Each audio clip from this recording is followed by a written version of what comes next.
Thanks for the introduction. Yeah, today I'll talk about bundling in Oligopoly, and this is joint work with Brandon and Moshe, who I think are in the audience right now. Yes. So in this talk, we consider the setting where there is a principal seller with M items, and there is one buyer with additive valuation function. So what is additive valuation function? It basically just means that the buyer's value for any subset of item is equal to the the sum of the buyer's value for each individual item. For example, if this buyer has a value of 5 for this apple and a value of 6 for this banana, then their value for the set of apple and banana is different. We also make the assumptions that the buyer's value for each item is independent. So in the monopolist setting, which is basically usually what we classically consider in auction theory, the principal seller that we saw on the previous slide would have been a monopolist without any competition for any of those items. However, true monopoly is actually pretty rare. Even dominant sellers often face subcategory competition who offer similar products. For example, even when newspaper was still the dominant force in a bundle of products such as news and comments and job posting, they faced competitors in each of these subcategories. And similarly, when although Adobe is a dominant player in a lot of these digital creative applications, they face competitions in spaces like video creation, business models, business documents, and also things like graphic design. And these products are usually more focused in that their competitors often only offer one particular product in a particular subcategory. So in our model, we still have our principal seller and the buyer that we have discussed. But now we will have a pool of single item sellers for each of the products that the principal seller is selling. The principal, acting as a market leader, will first select and commit to an arbitrary menu of product bundles. Then, simultaneously, these item sellers will each commit to a possibly mixed or randomized pricing strategy. Finally, a random buyer who with a value drawn from the prior distribution arrives. And given what their value is, they will choose which product or bundle they're buying, depending on the price from the principal seller and the single item sellers. So for example, in this example, the buyer's value for the apple is 5, the buyer's value for the banana is 6, and the buyer's value for this pear is 4. So you could probably guess that their decision should be buying the bundle of apple and banana from this principal seller, and then buying the pear from a single item seller. So more formally, here is a summary of our model. In step 1, the principal will commit to a pricing menu P. So for any set S, we'll use PS to denote the principal's price for this set S. And if the principal, of course, they have the freedom to never offer it. For example, if the principal is just selling all items in a grand bundle, then their price for any subset, strict subset, would have just been infinite. So in step 2, the item seller strategize in a pricing game induced by the principal. So the principal's menu P together with the buyer valuation D can induce a pricing game GPD among the item sellers. Each item seller I will pick a pricing strategy QI for their item, and hopefully they eventually reach some type of equilibrium. And in step 3, the random buyer's value is realized, and then they make a utility maximizing purchasing decision. So since from the principal seller's perspective, they cannot predict what equilibrium or what strategies the item sellers would end up using, we will actually study the principal's expected value under the worst item seller mixed Nash equilibrium. So now that we have discussed our model, we'll overview our main results under our oligopoly model. First, given that it's complicated to reason about the actions of item sellers, we ask, can we reason about the principal's achievable revenue in any sort of way? And so in our first main result, we give an upper bound benchmark on the revenue of any principal menu. And actually for any mixed Nash equilibrium among the item seller, not just the worst. And then we also ask what menu the principal should choose to achieve these revenue benchmarks that we have established. And in our main result too, we identify some mild conditions under which selling the grand bundle actually gives the principal a 3 approximation, not just to the optimal revenue, but also to our upper bound benchmark. So we start with discussing the revenue benchmarks for the principal seller.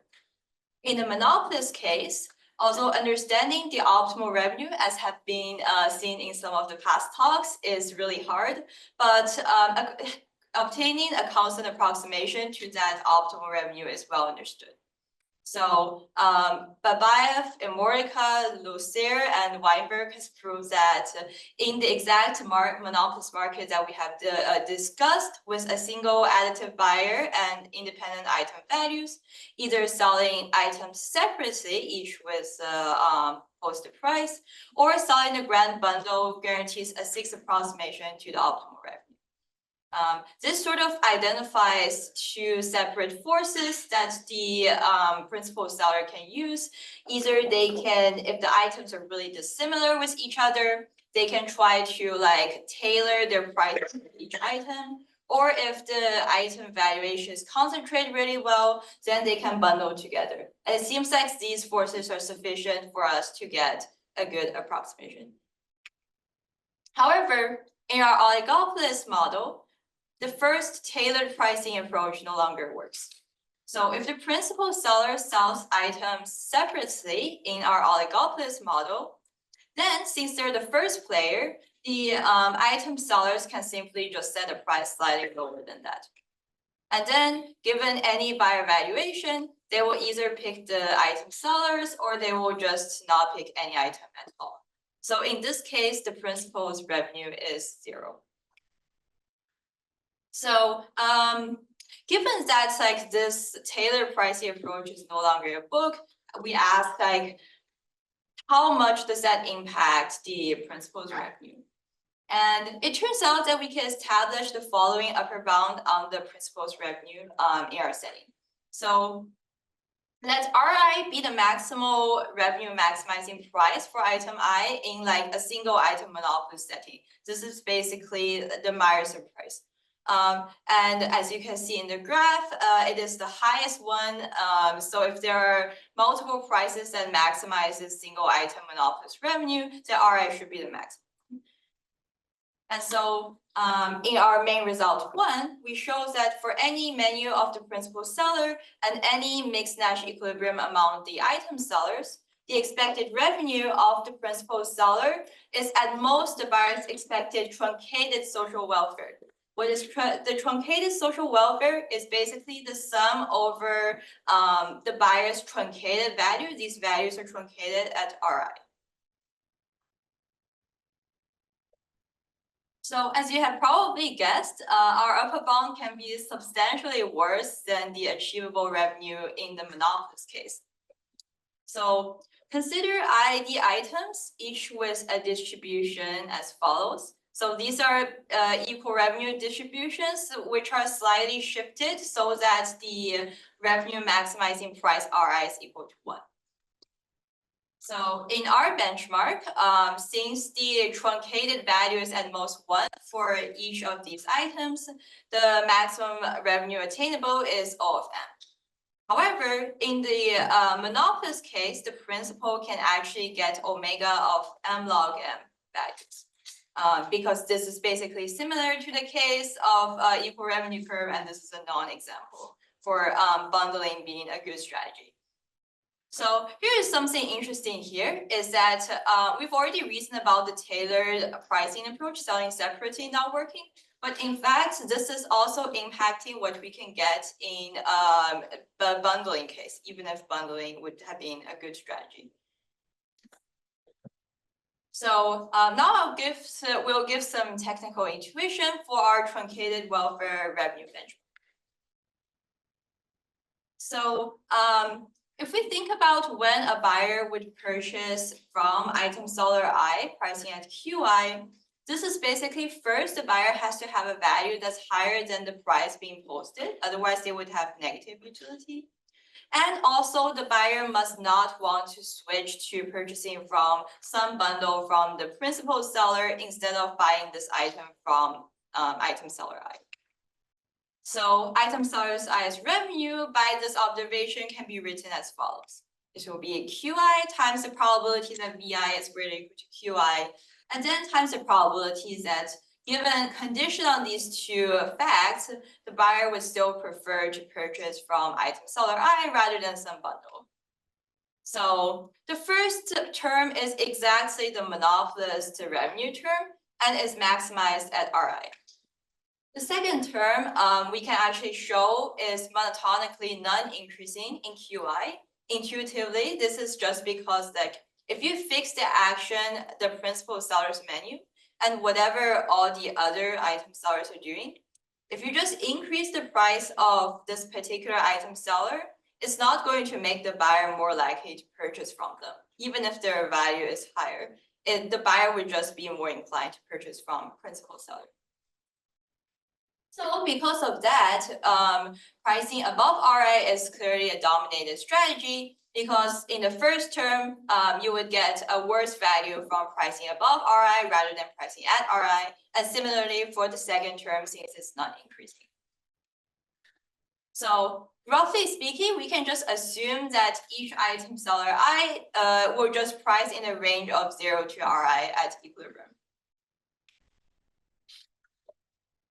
So then we can observe that the buyer's willingness to pay for item I is at most either their value or this price the item seller will post, which is at most Ri.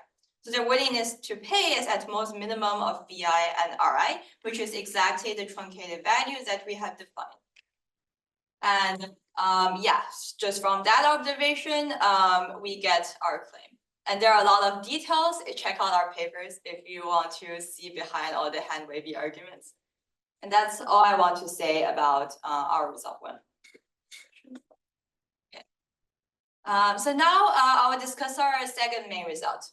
As we have mentioned before, the principal seller cannot get any revenue from selling the items separately. So in a sense, bundling is really where their power is in terms of getting revenue. Now we ask, when is sort of a coarse bundling strategy effective for the principal seller? In particular, we study just selling a grand bundle. And we identify several conditions such that the selling the grand bundle is a 1/3 approximation to our metric. So our first assumption is that the variance of the truncated social welfare is sufficiently high relative to each individual item's truncated value. So this is to rule out scenarios where the principal anyways will get 0 or near 0 revenue. For example, when every item has a point mass value distribution at 1. In this case, there's basically everything is deterministic. There is no randomized buyer value, and then therefore there exists a item seller equilibrium where principal price at something and then the item seller just price at exactly the same price, but sum up to be lower than the principal's price and getting all the revenue.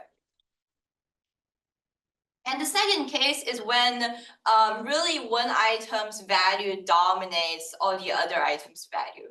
Like their value is just so dominating that the other ones are inconsequential.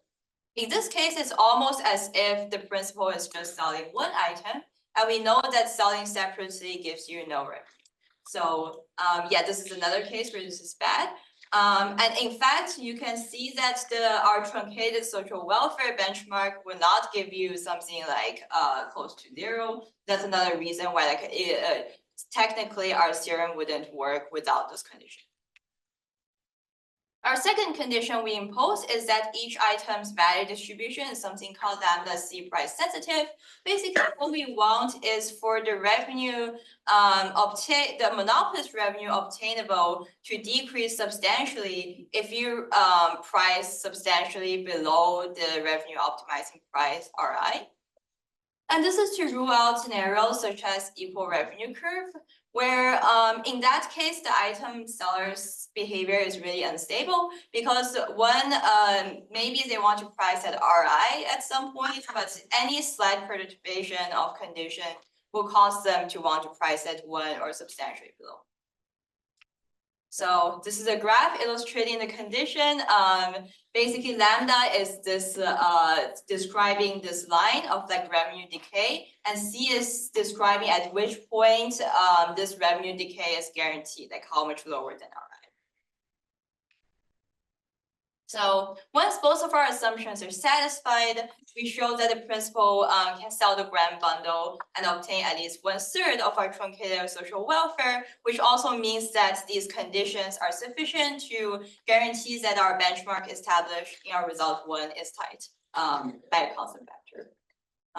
Also note that if all our result degrades gracefully with like sort of partial satisfaction, so although we impose the condition on the entire set, but if only some subset of items satisfy our assumptions, then the principal revenue can actually approximate the expected truncated welfare for these items in that set S. So I've described especially condition 1 is sort of what I describe as sort of vague. Now I'll give some special cases where the condition is satisfied. So the first special case is when we just have a sufficiently large number of IID items. As long as these items are not drawn from distribution in edge cases like equal revenue curve, like somewhat bounded away from that, then probably you will need larger number if the items are poor behaved, but there will always be a number where this would work. And secondly, of course, we don't want just like IID, that's too restrictive. But if the item satisfies something we define as delta smooth and delta revenue concave, sufficiently large number will definitely work as well. So delta smooth is basically just saying that there is a delta mass of like uniform uniform mass in the probability density distribution. This is to ensure that there's enough variance. And then delta revenue concave is just to ensure that this lambda C price sensitivity works because revenue curve is concave. And like our condition is much more general than that, but this is just to give a flavor of what can work. And I know that we don't have too much time left, but here we're saying that there's some technicality, but we actually show that our result is not just a technicality of our benchmark. There are actually cases that do not satisfy our condition and where the grand bundle is not a great strategy. So we can construct for example, that the principal can only obtain O(1) revenue by selling the grand bundle, but they can obtain omega M revenue by kind of carefully using partition bundle and bundles things that are more similar together. So now, in conclusion, we explored revenue guarantee of the principal seller in an oligopoly setting with smaller competitors. And we view our work as a starting point for understanding this setting better. And there are many interesting future directions. For example, from the principal seller's perspective, we still don't understand other types of bundling other than selling the grand bundle. We would love to understand that better. From the item seller setting, they might not act independently and collude. And from the buyer setting, they may have more general valuations. Or we also looked more from the seller's perspective, from the buyer perspective, maybe buyer surplus, and how that compared to the monopolist case will also be an interesting thing to study. Thank you.